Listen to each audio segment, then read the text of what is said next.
এই যে আপনারা আমাকে একটা প্রশ্নের উত্তর দেন, এশারের নামাজ কয় রাকাত? আমি আবার প্রশ্নটা করি, এশারের নামাজ সর্বমোট কত রাকাত? 17 রাকাত। ঠিক আছে তো? মাশাআল্লাহ, খুব ভালো লাগলো। আমি অনেক মাহফিলে জিজ্ঞাসা করেছি একই কথা, অনেক লোকই বলছে 15 রাকাত, আবার কেউ 9 রাকাতের কথাও বলছে। আমি কয়েকটা মাহফিলে এটা জিজ্ঞাসা করছি। তো এশারের নামাজ 17 রাকাত, এখানে আপনারা এক বাক্যে বললেন, শুনে ভালো লাগলো। সবাই হয়তো 17 রাকাত পড়েন না, কিন্তু জানা আছে মাঝে মধ্যে পড়েন। এটা আল্লামা ইদ্রিস রজবী হুজুর কেবলার এরিয়া, বড় হুজুর কেবলার এরিয়া হিসেবে, এবং আরো অনেক আল্লাহর ওলিদের বিচরণী এলাকায় ওনাদের বদলতে আপনাদের এই বিষয়গুলো আগের থেকে ভালোভাবে জানা, এই জন্য আপনাদের ধন্যবাদ জানাইলাম, মানে আলাদাভাবে স্পেশালি একটা থ্যাঙ্কস দিলাম। আল্লাহ আপনাদের কবুল করুক, আমিন বলেন। এশারের নামাজ 17 রাকাত। এখন এই 17 রাকাত যে এশারের নামাজ, এটা আমাদের দেশের অনেকে এখন জানে না। ম্যাক্সিমাম মানুষ এশারের নামাজ পড়ে 9 রাকাত, 4 রাকাত ফরজ, 2 রাকাত সুন্নত, 3 রাকাত বেতের, শেষ এশারের নামাজ।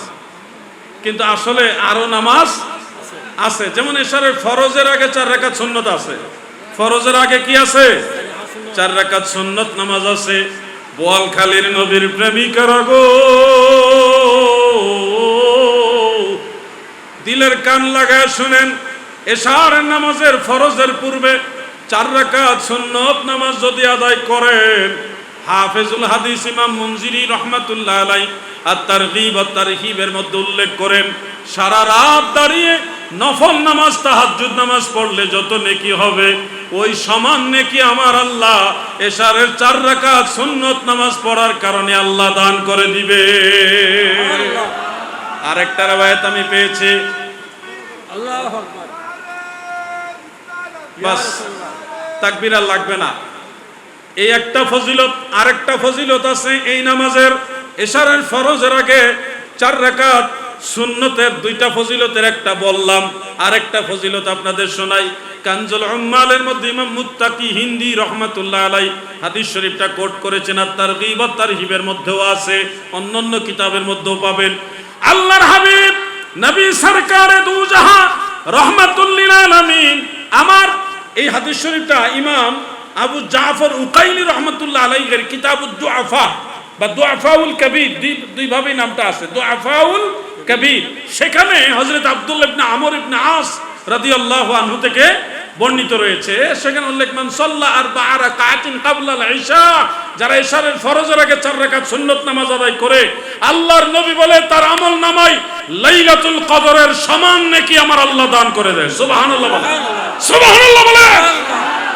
ইশারের 4 রাকাত সুন্নত ফরজের আগে, ফরজের আগে, কিন্তু আমরা অনেকে পড়ি না, অনেকে পড়ি না। হ্যাঁ, মুসাফিরি হালতে পড়েন নাই, অসুস্থ ছিলেন পড়েন নাই, চরম ব্যস্ততা ছিল পড়েন নাই, এটা ভিন্ন বিষয়, কিন্তু সময় থাকলে এটা পড়ার দরকার আছে। ভাই, লাইলাতুল কদর বছর ঘুরে একবার আসবে, পাবো কি পাবো না এটা নসিবের ব্যাপার।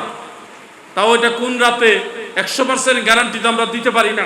27তম রাতও হইতে পারে, মাহে রমাদানের শেষের 10 দিনের যে কোনো বেজুর রাতও হতে পারে, গ্যারান্টি নাই, পাইতেও পারেন নাও পাইতে পারেন। কিন্তু আপনি যদি ইশারের ফরজের আগে 4 রাকাত সুন্নত আপনি আদায় করেন, তাহলে আমার নবীজি গ্যারান্টি দিছে আপনার আমল নামায় লাইলাতুল কদরের সমান নেকি আমার আল্লাহ দান করে দিবে। সুবহানাল্লাহ।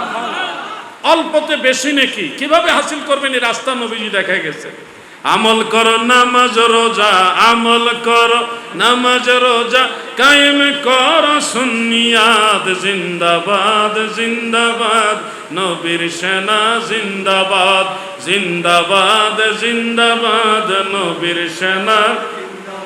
সময় খুব দ্রুত চলে যাচ্ছে, আমি অল্পতে কথাগুলি শেষ করে দিচ্ছি। এশারের নামাজের ফরজের পরে 2 রাকাত সুন্নত আমরা সবাই পড়ি, কিন্তু সুন্নতের পরে 2 রাকাত সুন্নতের পরে বেতেরের আগে 2 রাকাত নফল আছে। আমরা অনেকেই এটা পড়ি না, সুন্নত পড়ি, বেতেরের নামাজ পড়ে ফেলি, নফল নামাজটা পড়ি না। এরকম আমি দেখি অনেককেই, আপনারা দেখেন কিনা বলেন।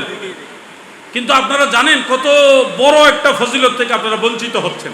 এশারের ফরজের পরে 2 রাকাত সুন্নত এবং 2 রাকাত নফল, এই 4 রাকাত নামাজ যদি আপনারা আদায় করেন, সারা রাত্রব্যাপী তাহাজ্জুদ নামাজ পড়ার সমান নেকি আমার আল্লাহ আপনার আমল নামায় দান করে দিবেন। সুবহানাল্লাহ।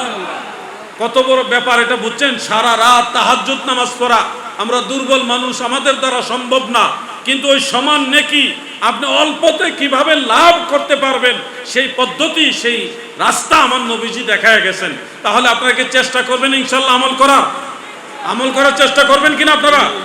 আমার অনুরোধ, সব সময় না পারেন, মাঝে মধ্যে হলে চেষ্টা করেন, একটু একটু চেষ্টা করেন, আল্লাহ আপনাদের সাহায্য করবে। আমিন বলেন। বেতেরের নামাজের শেষে 2 রাকাত নফল আছে, ওটাও পড়বেন। বেতেরের নামাজ কয় রাকাত পড়েন?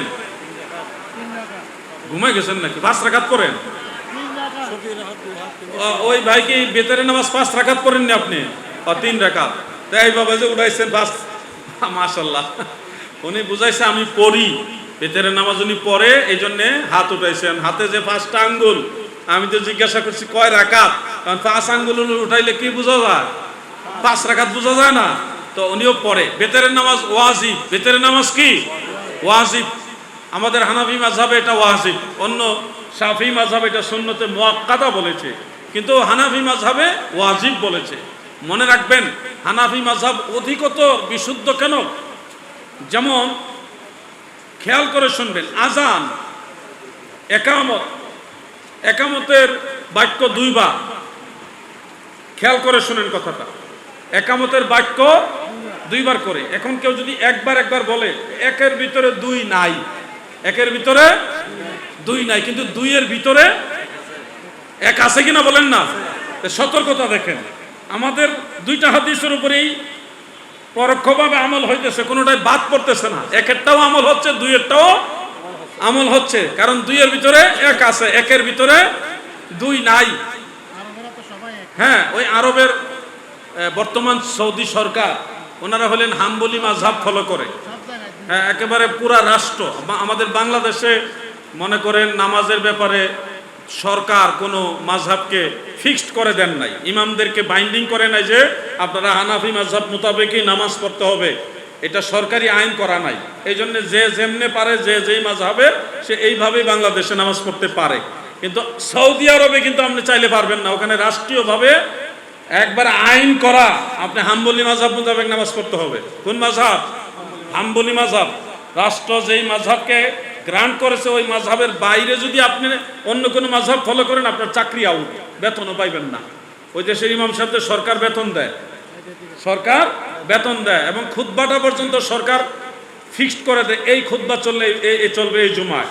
অতএব ওই দেশের ইমাম তারা বাধ্যতামূলক রাষ্ট্রীয়ভাবে যে মাযহাবকে অ্যালাউ করেছে ওইভাবেই নামাজ পড়াইতে হয়, ওই নিয়মের উপরে থাকতে হয়।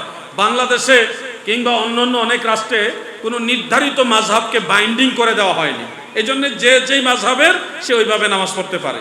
মদিনা শরীফ দেখবেন, মুসল্লিরা কিন্তু আবার সবাই হাম্বলি মাযহাবের নিয়মে নামাজ পড়ে না। মুসল্লিরা যে যেই মাযহাবের সে ওইভাবে নামাজ পড়তেছে, ওখানে আবার কোনো বাধা দেয় না, কারণ প্রত্যেকটা মাযহাবই হক, প্রত্যেকটা মাযহাব কি হক। এই জন্য বাধা দেওয়ার অধিকার সৌদি সরকারেরও নাই। আগের যুগে, আজ থেকে 150-200 বছর আগে, কাবা ঘরে মদিনা শরীফে 4 জন ইমাম থাকতো, 4 মুসাল্লার ইমাম, একজন হানাফি মাযহাবের ইমাম, আরেকজন শাফি মাযহাব, আর আরেকজন হাম্বলি মাযহাব, আরেকজন মালিকি মাযহাব। 4 মাযহাবের ইমাম থাকতো আগে।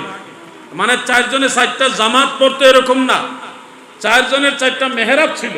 কিন্তু যেই ধরেন ফজরের নামাজে ইমামতি করছে হানাফি মাযহাবের ইমাম, ওনার মেহরাব থেকে সবাই ওনার পিছনে ইক্তেদা করছে।